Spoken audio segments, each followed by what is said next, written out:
Hello and welcome to Channel Sport this morning. It's great to have you join us again. I am Tayo Salam. This is what the show looks like. We're starting off with Nigerian Paralympians. They're now in Kitaratsu as they prepare for the Tokyo 2020 Paralympics, and they are showing Nigerians of winning many medals. Also on the program, D Tigers Camp opens in Oakland for the 2021 AfroBasket Championship, which is tipping off next week in Kigali, Rwanda. Last but not the least, Tottenham once again stunned champions Manchester City. This time the score ended 1-0 at the Tottenham Stadium. That was the fourth straight loss for Pep Guardiola against Tottenham. All right, so that's what the show looks like today. Of course, there's still so many more sporting stories that we're going to be analyzing on the show throughout the course of the program. I'm flying solo, obviously, as you can see, but I've got a passenger, a special passenger, or somebody deputizing for my co-pilot, or how do I describe this? Damiloji, it's great to have you on the show again. Good morning, Tyler. It's good to be back here. I would have asked you how you're doing, but I'm sure you're excited about all the footballing action that we saw over the weekend. Awesome stuff. I mean, we couldn't wait to see the return of the Premier League, for example, and boy, did it live up to expectations. Yeah, amazing. 34 goals in 10 games. This is only the second time we've had that high. The last time was in 2003, 2004, where there were 36 goals on the opening day. So it just shows you that a lot of people were excited to get back to the Premier League, and most importantly, we saw stadiums packed to the rafters. I have missed hearing the chant of fans. I was going to go there. I mean, fans are the lifeblood of sporting events. Without them, we can get by and manage like we did during the height of the pandemic, but it's not ideal, it's not normal. So it was great seeing all of those fans at Old Trafford, to Stamford Bridge, to the Tottenham Stadium. It was good to see all of them back supporting their clubs. Yeah, I agree. And what I want to mention specifically is the Brentford fans, their first ever match in the Premier League. About 17,000 of them. What a way to start your campaign as Premier League campaigners. And it was really amazing.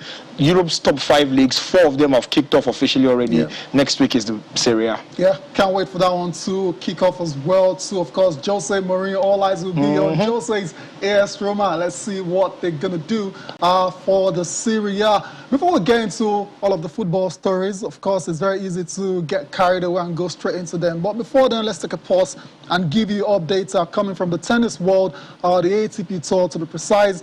Not great news concerning arguably the greatest of all time, Roger Federer, is now confirmed that he will need another surgery. It's going to be a third surgery on this same right knee that he's been battling for the last couple of years. And the implication of that is out of the US Open. This is not good at all. You already mentioned how he's arguably the greatest of all time. He became the first man ever to reach 20 Grand Slams. We know Nadal was able to match him, same with Djokovic after just winning Wimbledon. But here's my worry. The most concerning thing for me is the fact that Federer turned 40 a few days ago. At that age, your body is slower as regards healing. You can't afford to have so many injuries. That's a third procedure, like you just mentioned, on that same right knee.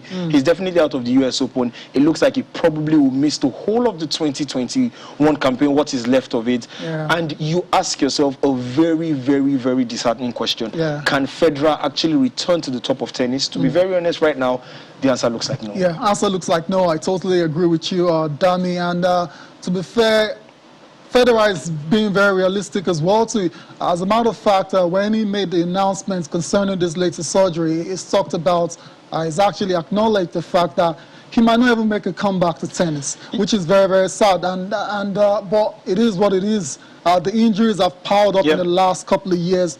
And like you said, the older you get, the more difficult it is recovering and healing up from all of this very difficult situations. If I remember correctly, after being knocked out of Wimbledon, he said this might be his last appearance at SW19. And we know Federer is a seasoned professional, and especially at Wimbledon, he's extremely loved. We would have wanted a situation where he bows out in a more graceful environment and circumstance. But with all the signs that we're seeing, this might just be the end of Federer's career, and it's so sad. It will be so sad if his injuries are causes the end of his career. Yeah, it will be very, very sad. This guy has given us over a decade of incredible, classy tennis, and I imagine a lot of people have all enjoyed watching the Swiss master perform on the court from SW19 to the Australian Open to the US Open, and even in France as well, to in Paris for the French Open. But it's not looking very good at the moment. But Federer is a fighter, and he said his aim is to actually come back to tennis, even though he knows deep down it's going to be very difficult because he's getting on a bit now. So that's it. Unfortunate news, injury setback for Roger Federer, another knee surgery, and it's going to be out for many months. So that's just many months. So it could be 12 months. Something definite. Exactly, not indefinite. So we wish him all the best in his recovery from this latest setback. We're still talking tennis, but this time around, let's go to the Toronto Masters, the Rogers Cup, however you want to call it, where we have a champion, and it's no other than Daniil Medvedev, like we all expected after he got into the final against this American giant, really Opelka. Danilo, it was going to be a straightforward encounter, supposed to be tricky, you know, here and there, but Medvedev dealt with the situation with the threat very, very well to prevail 6-4, 6-3 to become the first Russian champion of the Rogers Cup since Marat Safin in 2000. Yeah, amazing news for Daniil Medvedev. I think when Safin won it, Medvedev was under 5, about 4 years of age, to tell you how far back that has been. But Medvedev has steadily climbed as regards the ATP. He's currently world number 2. Unconsciously, when you say world number 2, the first name that should pop in your head is Rafael Nadal. But now he's currently world number 4. Tsitsipas has been able to usurp him in world number 3. And against Riley Opelka, it could have been a potentially tricky game because Opelka knocked out Tsitsipas in the semi-finals. But Medvedev has now successfully won each of the last 4 Masters 1000 titles to end the year. I'm talking about Toronto, Cincinnati, Shanghai, as well as Paris. It feels like the next step for Daniil Medvedev now is the Grand Slam. He has lost 2 finals already. He was beaten by Nadal in the US Open, also lost to Novak Djokovic at the Australian Open. But he's climbing up now. He's world number 2. He's adding Masters 1000 titles to some of the trophies that he has won. Let's see if he can take that next step, and maybe finally those 90s kids in tennis can actually take the court against some of these guys, you know, the big 3, the Djokovic, Nadal, and Federer. You're spot on. It's only a matter of time. As we see, Federer is on his way out. Nadal's got his injury issues, very shaky feet. He's knocking out Djokovic, though. No pun. Grand Slams already. Yeah, Djokovic is that guy that looks, you know, indomitable at the moment. But we saw at the Tokyo Olympics that he's beatable as well. Zverev did a great job of doing that, and well, we'll see. But for Medvedev, like you said, I think it's getting really close now. It's getting closer for ATP Masters 1000 title out of 12 in total. And this is just next to the Grand Slam, right? So it's going to take a lot of confidence from these performances going into the US Open, which is going to serve off at the end of the month. It's going to go to Cincinnati next as well, so we'll see how he does in that particular game. But for this match, there was no stopping him, and that was the winning points. His camp, obviously very delighted. A bit of standing ovation for him as well, too, after recording that 6-4, 6-3 victory in the final of the Rogers Cup in just 85 minutes. You want to say something? I think there's a chance for him to actually win in Cincinnati. There's no Djokovic, there's no Nadal, there's no Federer. He's the highest ranked player on the draw right now. And then, of course, the top 8 seeds get a bye into the second round. So if Daniil Medvedev can keep up this consistency, he might just go on to win another Cincinnati Masters title. Can't put it past him at all. Let's take a listen to the champ now, the top seed. Obviously very delighted after winning his 4th ATP Masters 1000 trophy. The champion in Toronto next up, like I said, is Cincinnati, and you'd be a brave man to bet against Daniil Medvedev winning another ATP Masters 1000 title. While the guys were playing, the ladies were also playing as well, but this time in Montreal, and we have a surprise winner. A lot of people thought it was going to be Karolina Pliskova, but nah, it's Kamila Giorgi. Dami, I mean, where has this come from? It wasn't only a win, it was a straight set victory. 6-3, 7-5 to win the biggest title of her career. I think this is the biggest shock in recent time as regards tennis, both on the ATP and WTA tour. Going into the tournament, she was ranked 71. Wow. And all 6 victories that she had, she beat opponents in the top 40. Pliskova, who was our final match, is world number 6. That run, world number 12. Kvitova was also a casualty. She beat Korigov, who is world number 24. I think Elise Mertens is in the top 15 also. She knocked out Elise Mertens. Wow. And what that means now is Camilo Giorgi climbs into the top 35 when the rankings are officially released much later today. And she has a real chance of being seeded at the US Open.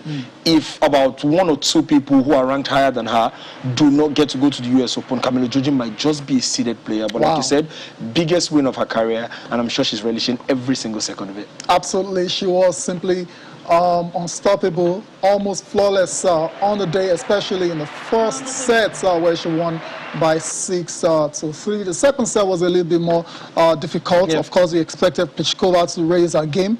She did just that, but at the end of it all as well, too, it wasn't meant to be for the Czech Republic number 1, and that's how she lost that particular encounter. And like Damir said now, Camila is one name to definitely keep an eye on going into the US Open if she, manages to get being seeded for that competition. Congratulations to Camila Giorgi on winning the Montreal Open.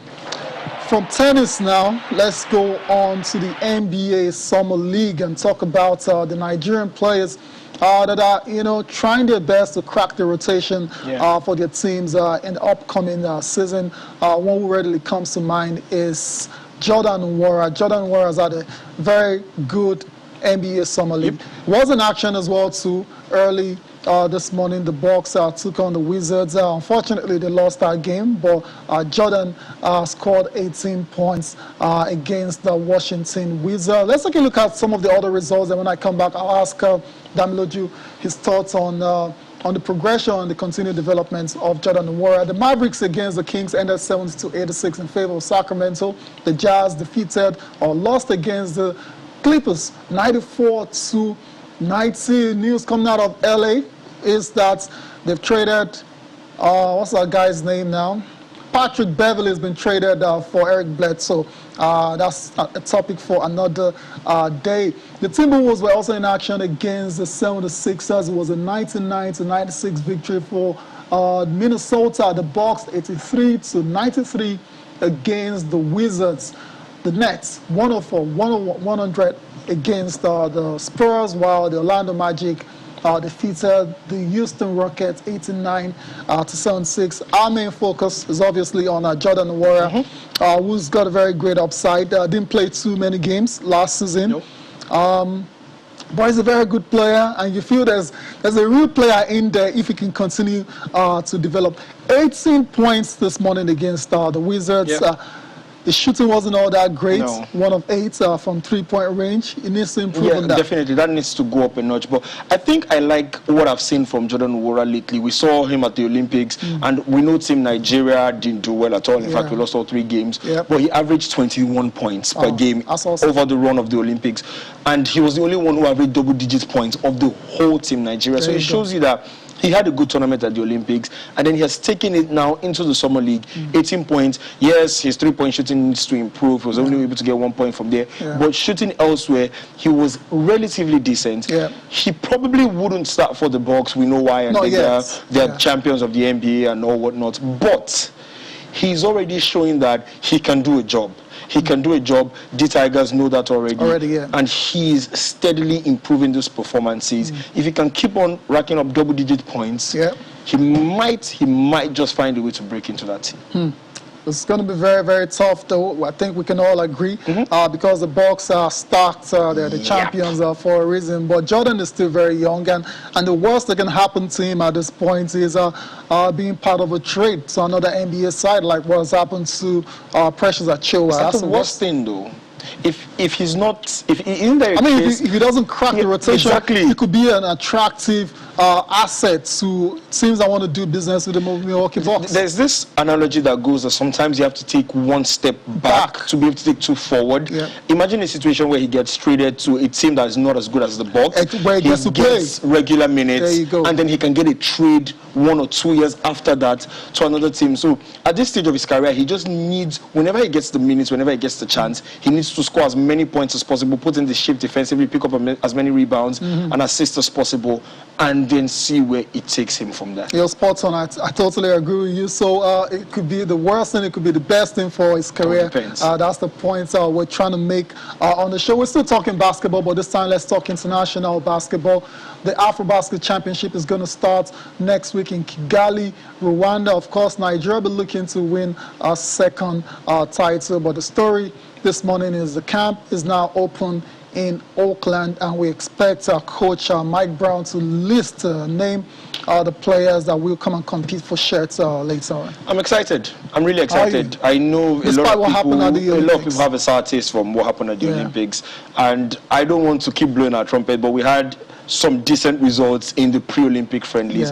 And we know at AfroBasket, we've won it before. We actually, if we play as well as we know we can, no one can stop us. So I'm really excited. I'm waiting for the list to officially come out. We already know some of the names are going to be on there. Don't be surprised if Mike Brown throws a little bit of surprises. I have a feeling that some certain players from the Olympics have not helped their chances of potentially being called up for the AfroBasket. But it's just a few days away. It's a realistic chance to put behind us that horror showing at the Olympics and see if we can go on to make Nigerians more excited. Going into the Olympics, a lot of Nigerians were excited. They were super excited. Till today, I still see clips of that block from Precious Achiuwa and Kevin Durant till now. But let's go on further now. Forget about the Olympics and let's make a real statement with the AfroBasket tournament. I think so as well. It's high time Nigeria wins a second title. The first and only one. It's been ages now. It feels like forever.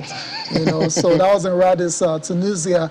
Olumide Odeji, the Alfaru Kaminu, and Alade, and Shane Lawal, Champa Gucci, all of those guys put Nigeria on the map when it comes to basketball. First title, and I think it's high time they win another one. Another one, and the talent is there, like I said. So it'll be very interesting to see what the roster looks like when Coach Mike Brown brings it out later today. Olumide Odeji was on the show a couple of weeks last week, and it talked about how it's going to be very difficult to have a lot of those NBA players the way the Olympics are, you know, for this tournament. I think we understand. It's a bit worrying. We understand that players don't want to get too fatigued, especially ahead of the new NBA season. They want to try and manage their minutes. We know some of them, especially if your team had a run at the playoffs, it might be very difficult for you. So for us, it's two things. One, let's just keep it a buck. We are slightly going to be on the strength as regards the fact that we won't have some of those NBA players. But it's also a chance for some other players who probably did not get into the team because of the presence of the NBA players to really stake a claim. I don't think there is a better opportunity than when you've been out of the team for a while and all of a sudden you get a chance. You should use that as fuel to really go on and make sure that the coach has a selection dilemma. It's always said about players who are on the fringes that whenever you get a chance, play so well that the coach begins to consider that, okay, I have this star-studded player, but this guy on the fringes is really giving me a headache. So hopefully we get a really good roster and most importantly, get a good performance. Just win it. Win it already. All right, so that's the updates are coming from the D-Tigers camp. As soon as that list is released, we're going to be letting you know the faces that will be battling for shirts in Auckland. That's for the FIBA AfroBasket Championship. Nigeria is in the same group with Cote d'Ivoire, Kenya, and Mali, so you'd expect them to, at the very least, to get out of that group. We need to go on a break now. When we'll come back, we'll be telling you all about Nigeria's Paralympians. They're now in Japan, and they're promising the country many medals.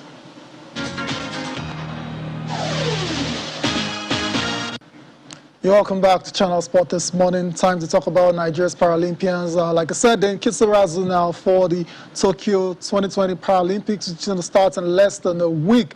And they're telling Nigerians, guys, don't fret, we're going to win you medals. Pictures are coming from their departure for the Summer Paralympics. Like I said, Lucy Ejike, Nnamdi Innocent, all of those guys are confident of doing Nigeria very, very proud in Tokyo. Of course, this shouldn't come as a surprise to anyone who's following powerlifting. For example, they are world champions. Yeah. They are world record holders. I mean, you can go on and on and on. We can go on and on and on and on. And I'm really excited because, not to sound like a broken record, we did have a great Olympics. What a way to really get out of our system. 8 gold medals at the last Paralympics, and 6 were from powerlifting. Wow. You already mentioned 2 of the gold medalists there, Lucy Ejike and Nnamdi Innocent. And Lucy Ejike has promised that they are looking not just at winning gold, but more world records.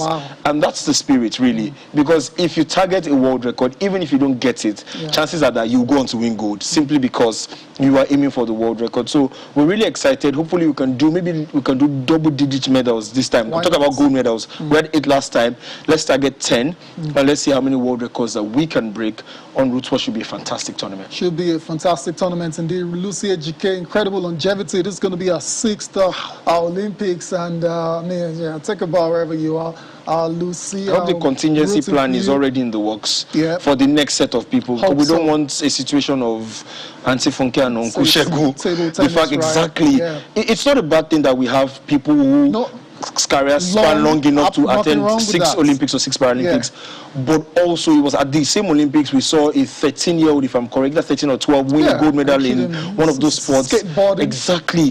We need to ensure that when these veterans actually have to exit the scene, that we have adequate replacement. The boarding process and the transition should have started already. You're spot on. There's nothing more to add to that. That's on the authorities to ensure that there's a succession plan in place, not only for powerlifting, for all sports, really, football, basketball, on and on and on. Now, but just a little, to, I'm not trying to be pessimistic or anything like that, but Lucy herself has admitted that because of the pandemic, right, she's not been able to train properly. It's kind of affected the training. There was a time where she just put on weight and she had to work really hard to shed all of those things. Do you think that perhaps this pandemic could act as a leveling ground where Nigeria would have gone into those powerlifting events as odds-on favorites? Now, we're not too sure. I think to an extent, it has made it a lot easier for other countries to close the gap on us. I mean, I can completely relate to what she's saying about gaining weight. My weight pre-pandemic and post-pandemic, there's a huge disparity. I'm sure people who saw me before the pandemic will understand that. But for them, they understand the weight of expectations on their shoulders at this point in time. I don't think we'll be able to really sweep everything, even though I want us to go on and win more medals. But I don't think that should be an excuse. No, the pandemic years, they weren't able to train fully, but we know what we have in this, our para-athletes. The sport on the pandemic affected everyone else. Exactly. Every other person had issues with pandemic. In fact, some other countries were more badly hit than we over here. So let's just go there and even use that as motivation to see if we can get more medals. Spot on. 2020. Tokyo is going to be Nigeria's 8th consecutive Olympics appearance since making a debut in Barcelona in 1992. So we wish all our athletes all the best. They'll be taking part in 4 events: powerlifting, para-athletics, para-table tennis, and para-rowing. All right, then. So that's it for the Tokyo 2020 Paralympics. Of course, we continue to give you more updates, and we're going to do a comprehensive coverage of the Paralympics as well, just like we did for the Olympics. Let's come back home now and talk a bit of handball, where Sokoto State, surprise, surprise, have won 3 of the finals to emerge overall winners of the Under-12 and Under-15 Handball Championship on home soil. We saw this coming from a long mile away. We saw it coming from Sokoto. Let's just put it that way. In the Under-12 boys category, Sokoto couldn't hold on to their lead as they lost to Kaduna 24-23. FCT came 3rd after defeating Kano 24-8. But Sokoto then went on to make up for it in the Under-12 girls category, coming top of the log, thereby emerging winners. Boko Dream Girls and Plateau came second and third, respectively. In the under-15 girls category, Sokoto stood firm in the face of an onslaught from Abia to win 19-14. They then showed their superiority to win the under-15 boys category with an emphatic 34-14 victory over Kid. Adamawa defeated Kaduna 28-24 to win bronze. It's great to see all these youngsters playing handball. I said it here last week. Not everyone is going to play football. This is a great sport as well. It's good to see all these youngsters embracing it. Yeah, I agree 100%. And there's a bit of encouragement for these young lads. I don't know how closely they followed the Olympics, but Egypt became the first African team to reach the semi-finals of the handball event at the Olympics. Unfortunately, they couldn't get a medal. They eventually lost the third place match. But at such a young age, under 12, under 15, the next thing now is how are we going to have a smooth transition into the senior team? You already mentioned not everybody is going to play football, not everybody will play basketball, not everybody will play table tennis. These are some of the other sports that if you're really good at it, you have a realistic chance of representing Nigeria at the very top because it's not so saturated. You don't have so many people running towards the sport. So I need to appeal to the administrators to ensure that these players, the bulk of this Sokoto team, they're given the right platform, the right training, the right coaches, all that they need to make it to the highest level, so that maybe, of course, not 2024 Olympics, 2020, we can start planning for the Olympics in 16, 20 years' time, or no, 16, 20 years, to for me, like 12 years' time, to make sure that some of these players are the ones that represent us there, and maybe we can have a really good tournament. Spot on. I mean, when you discover talents, then you got to develop them. And the best way to develop them is by playing. They've got to keep playing, you know, games and competitions. And the good thing for handball is the federations seem to be working very well. They have the Division 1 championship. They've got the Premier Handball League as well. So these are competitions these youngsters can look forward to graduating into and improving on their skill set. Let's take our post-game reactions that are coming from those finals at under 12 and under 15 Handball Championship in Sokoto. There is no loser, so also no vanquish. But the best among the participants emerged the winner. Therefore, let me specifically congratulate all of you and to equally thank you for coming to Sokoto, the seat of the Caliphate. While congratulating the participants, let me also use the opportunity to assure the Handball Federation of our continuous support at the ministry and at the government level in all their activities. Similarly, I want to assure our teaming youth the continuation of government's usual support in supporting activities.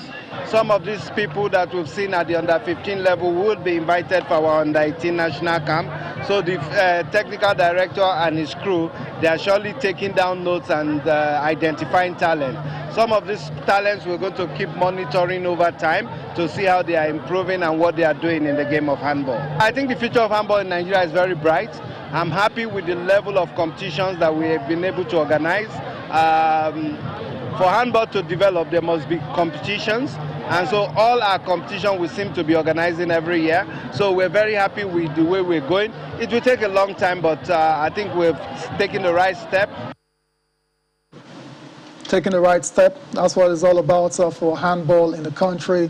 I got to listen to the Handball Federation President, or caretaker, chairman as they call it these days, Samuel Oche. Let's leave handball now, let's talk about football.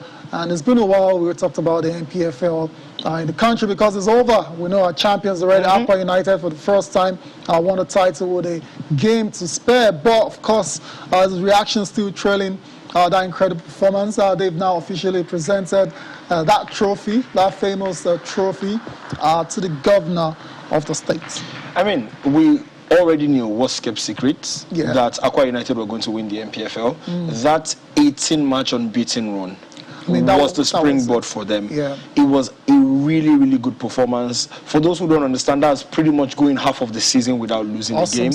And of course, they eventually lost a particular game, but at that point in time, we already knew that most likely, barring any unforeseen circumstances, they were going to go on to win the league.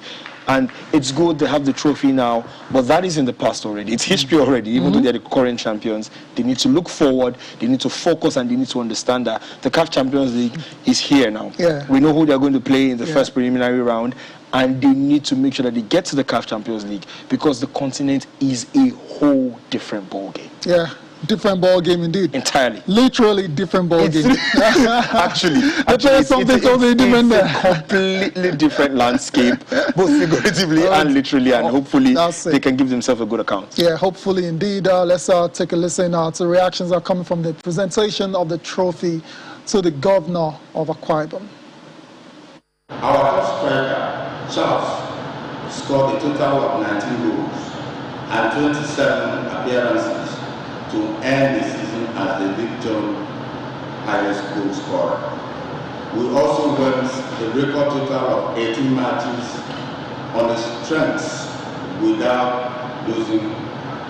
No team has ever managed this feat. That is the story of how we became champion.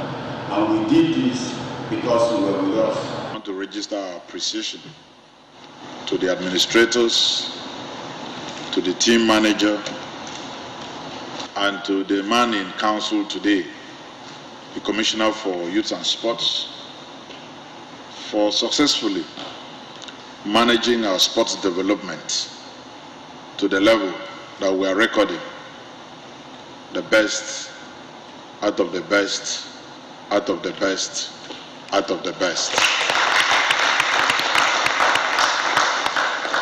I want to believe this will challenge them to conquer more.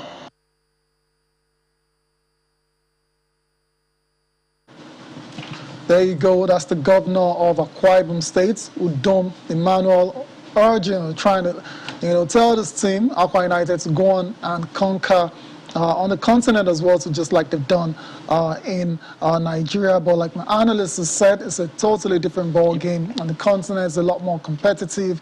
You get to travel to certain terrains where it's very hostile. You're going to have to deal with a lot of on and off the field situations. So let's hope they will be ready for Algerian side. Just as soon as I see Algeria or Tunisia or Egypt, is a problem. Those North Africans naturally is a problem. Are a real thorn in our flesh as regards CAF competition. So all the best to Akwa United. They will host the first leg of their game. That's going to be on September the 12th, while the return leg is going to be in Algiers a week later. Still talking football, let's give you updates coming from the French League. Usually these days when you hear about the French League, you think about to talk about Lionel Messi, which is understandable. The greatest players of all time now plies his trade in that league. But we're not talking about Messi today. Next time we talk about Messi will be when he makes his debut and probably scores 4 goals or something.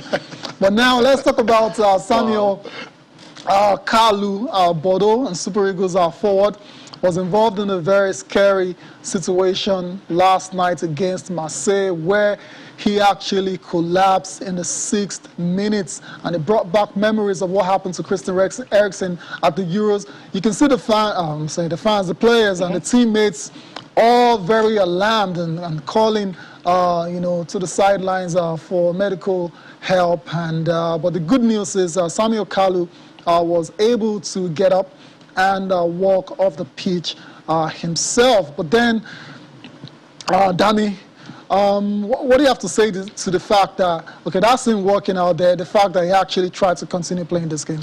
So I have 3 things to say. The first thing is, I really want to commend the Marseille players for joining in making that wall around Samuel Kalu to avoid pictures and then the cameras focusing on him. We know what happened in the very first game for Denmark at the Euros that just got concluded all the way back in July. Secondly, amazing news that Samuel Kalu got back to his feet. I'm really, really excited because it could easily have gone south. But thirdly, why on earth was he allowed back on the field? Why on earth was he allowed to play? He was eventually substituted, I think, in the 14th minute. Yeah, 14th. There was no need. Immediately, he was able to walk off the pitch. That should have been the end of it. His game is done. Go straight to the dressing room, whatever, if the hospital, wherever. He had no business whatsoever returning to the field. I think we need to understand, it's the same thing with concussion and some of these head injuries in football. It's a life that is on the line. Every other thing can wait. We saw it at the Euros. Every other thing can wait. If the person's life is in danger, you sort that out first of all. I don't care. I'm not saying that's the situation here, but even if the player insists that he wants to play, you let him know that you can't. It's not safe for you.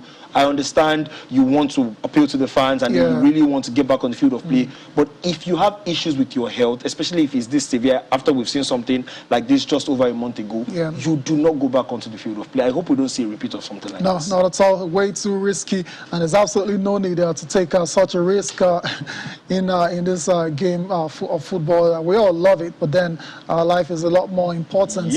According to team doctor for Bordeaux, it says it was just a dizzy spell, and dizzy spell, whatever you want to put it. Somebody collapsed, should never come back on, but it's gonna go through more tests, and by today they'll get to know, if hopefully there's nothing serious to Samuel Kalu collapsing. But the worrying thing for me is Samuel Kalu, recall at the 2019 AFCON Nations Cup collapsed because of severe dehydration. That was the reason I was given. That was during a Nigeria's training session. So it's a bit worrying that it's happened to the same guy. Maybe they might need to investigate further tests. Whatever happens now, the team doctor is talking about how updates will come much later in the week. They need to do thorough tests. If it means keeping him away from the training ground for a bit, I know he probably won't like that, but the fact that it has happened twice to him now over 2 years, it needs to be checked so that if there's an underlying problem, it can be sorted out. Hopefully it's nothing serious. Spot on. We remember the case of Kanu Wankwo. I mean, Kanu thankfully went to the Syria and they discovered the heart defects, and he was able to sort that out and return and have a successful career. I mean, if that's what it takes for Samuel Kalu as well, why not? All right, so all the best. We wish Samuel Kalu all quickest and fullest recovery from this latest situation. We're going to talk about the Premier League right now, but before we talk about the big game between Tottenham and Man City, let's talk about the Nigerian players that made their debuts for their teams. I've got a big smile on my face because they all made winning debuts. I'm talking about Frank Oyeka started it off on Friday against the Gunners. Frank Oyeka I thought was very good. Frank the Tank, that's what they call him. Emmanuel Dennis, what a way to introduce himself to the Watford fans, a goal and an assist. Of course, William Troost Ekong as well too featured in that game. And let's not forget Ogene Karo, Etebo, all of them helping the teams to opening day victories. I've already started seeing propaganda on social media because Watford posted a picture of Etebo being, I said Etebo, Emmanuel Dennis being carried by, I can't remember who the player was, and then the picture just before that was that iconic picture of Pele being carried, and they're talking about similarities. It's just good to see that the account is really excited by what Emmanuel Dennis did. He got an assist on his debut. We can remember that a certain Nigerian striker played for the same Watford team and has scored double-figure goals, and then also scored. So it's good to see that Dennis has got in his club. Hopefully he can start regularly. He had to leave the game at a point, hopefully for nothing too serious. But we have a lot of Nigerians in there. Etebo also had a great game in midfield. Trostekong will not be happy with the fact that his team conceded 2 goals. But all in all, 3 players, 3 points. What a way for Team Nigeria to start as Watford. Team Team Nigeria. I like that. So congratulations to Emmanuel Dennis. Hopefully this is the start of more good things to come from this still very young, still 23 years old. He's had his issues in the past, disciplinary issues as well when he was in Belgium, and when he went to Germany on loan at Cologne as well, to doing to great. But Watford have showed great faith in him. They gave him a 5-year deal, and he's starting to repay that. Hopefully, he can keep it grounded, keep his head, level, and continue to deliver on his promise. Let's go on to the Manchester City and Tottenham game now. first big match of the new season, and I have to say it didn't disappoint at all. It was quite the interesting game between these two sides at the Tottenham Stadium. It was Heung-min Son that scored on 55 minutes to secure all 3 points for the Tottenham Hotspur without Harry Kane. So no Kane, no problem for the Lily Whites. Yeah, no Kane, no pain. No Kane, no pain. There was a lot of taunting going on from the fans. The moment Son scored, they said, "Are you watching Harry Kane?" Because, of course, it's not a secret anymore. Fair game. It's not a secret anymore that Harry Kane wants to leave Spurs for Manchester City, and then the Spurs fans really want him to stay. But I don't think, as much as this was an upset, for me, it wasn't really a shock because this is the 4th consecutive loss Pep has suffered at the Tottenham Hotspur Stadium. Yes. More worryingly, they've not scored in any of those 4 matches.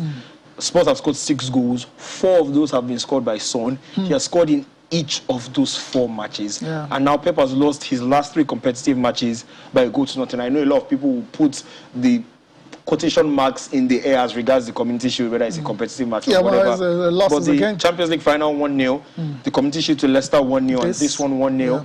This is the first time under Pep Guardiola that Manchester City will fail to score in 3 games.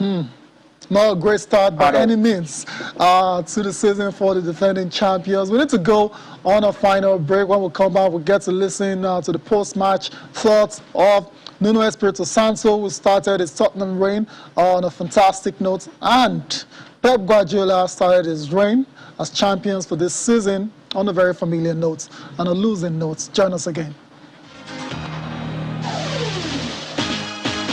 City has got punished again, 4th straight loss at the Tottenham Stadium for Pep Guardiola, and it's been the same pattern as well to 2-0, 2-0. I was under Jose Mourinho, same pattern, contain and counter. Yeah. City had all of the possession, just like yesterday as well, to 66%. But only had 4 shots on target. So it's obviously going to, of course, I can't be teaching Pep how to run this thing. I mean, he's one of the greatest coaches of all time, but it's a problem, and it's a pattern that he's going to have to resolve. He has to nip it in the board. Definitely. Quick starts from their last 3 Premier League matches at that stadium. Yeah. 59 shots, 15 on target, and they've still not been able to score. That's not good enough. At all. Quick one before we leave City. Your thoughts on Jack Grealish's debut? £100 million, man. I think it was encouraging. We saw flashes of brilliance. It wasn't amazing. He was able to create, I think, about 2 chances. Of course, as for Grealish, he got fouled a lot. Yeah. I think there's a lot of backlash on him because of the price tag. A lot of people expected him, especially when Paul Pogba just did 4 assists in a game. Like a day before, but I think he will come good at Manchester City, especially with the fact that Phil Foden is injured. He will get games. De Bruyne is back, so maybe they can share creative responsibility. Yeah. It's too early to start making any conclusions. Of course, way too early. And like I said, it was a decent debut for Jack Grealish. Not his fault that City have decided to pay 100 million quid. Release clause, they had to. Exactly. So that's it from the Premier. No, that's not it. A quick one on the coach of Tottenham, the new coach. This guy wasn't even in the mix when Tottenham were looking for a manager. They couldn't find the preferred choices, so they had to settle for Espirito Santo. Yeah. Espirito, we've seen him in the Premier League, very decent coach, a fantastic job at Wolves. Yeah. And it started off on a great note. I think it was a blessing in disguise, the fact that they couldn't get the other people. Because I really like Espirito Santo as a manager. He can be very dogged, he can be very difficult to beat. Yep. He can be tactically astute, and he really knows how to set up a side. True. And yesterday, the game plan was obvious. Yeah. Just soak the pressure and hit them on the counter-attack. If they're able to keep Harry Kane, Spurs could be a very, very tricky opponent this season for anyone. Indeed. So that's it for the Premier League. We need to go and look at the papers now before we close out the show. Let's start with Sports and Life. A lot of very interesting stories to talk about. 2022 World Cup, Lam General keeps NFF waiting, yet to send names of invitees against Liberia, Cape Verde. That game is going to hold on September the 3rd. Camp is expected to open on the 30th. Hopefully this is nothing too serious. A lot of transfer stories as well too. But for me, this one is quite interesting. Ahead of £34 million move Abraham or Tommy is in Rome for Roma. What do you make of Jose going all out to get this guy? I think this is interesting. First of all, they had to replace Edin Dzeko, who has now been officially unveiled by Inter Milan. It has been announced that he's been signed alongside Dumfries for Inter Milan. But for Tammy, we know Mourinho is not... The first thing that comes to your mind when you talk about Mourinho is not a young striker. Tammy is 23, I think he'll be 24 much later this year. But Mourinho reached out to Tammy and eventually this deal is going to go over the line. I think he'll get his chance. And Chelsea inserted a buyback clause in that deal so that what happened with Lukaku doesn't happen again. But I would like to see how Tammy does under Mourinho. He was in and around the first team picture when Mourinho came to Chelsea for the second time. Still a very young striker. But hopefully it works out well for him. I know a lot of Nigerians are still not forgiving him for the fact that he chose England over Nigeria, but wishing him all the best in Rome. Yeah, wish Tammy all the best in Rome. That deal is expected to be signed anytime from now. Medicals completed already. Tammy might playing for Jose. Messi's stunning move, rated 4th. What else again? Antonio matches West Ham's record in comeback win. That was a great game for the Hammers against Newcastle yesterday. Son, of course, striking to scale 3 points against Man City. Let's go to complete sports now. 2022 AFCON draws. Eagles can draw Ghana, Egypt, Ivory Coast, Mali or Burkina Faso as CAF seeds Nigeria, Senegal, Cameroon, Algeria, and 2 others. Barca wants Aubameyang and Lacazette. Really? These guys don't even have the space. What I saw is they're willing to let go of Felipe Coutinho. It will have to be a straight swap because they can't afford money, but they want to get his wages off. Barca is circus right now. But congratulations to them. 4-2 win over Real Sociedad. Fantastic. Braithwaite's 2 goals and assists. Depay getting an assist. Maybe it's not all doom and gloom post Messi. We'll wait to find out. Maybe not. I mean, the best way to do these things is start by getting a victory, and that's exactly what they did against Real Sociedad. Of course, can't forget about Gerard Piqué. Scored a goal in that game as well. So you all know the story. Had to take a massive pay cut to allow Barca to register 2 of the new signings who featured in that game yesterday, Depay and Eric Garcia. Last paper for review is Sporting Sun. Roma quits Yana Chase. That's because Tammy is going to Rome. Nigeria, Senegal, Algeria seeded for AFCON 2021. Pogba planning Real Madrid switch. This story is not going away. Still hasn't signed a new deal. What a way to start the season. 4 assists in a game. More than he had in the whole of the Premier League last season. There you go. But I mean, this story about I wanted to go on a free to Real. It's very likely. It looks very likely he's in the final year of his contract, and we know, like we saw with Messi, when you're a free agent, you probably get a huge signing on fee, and then teams are more willing to pay you over the odds because they're not paying a transfer fee. There's also talk that Man U might be okay with that deal if they can get Camavinga on a free next season. We'll wait to see what the summer transfer window of 2022 brings. Yeah, should be very interesting indeed. That's it for the show today. Appreciate your time. It was a fantastic ride. Thank you so much. It was a pleasure being on Sport this morning. It's great to have you. Thank you guys for watching as well too.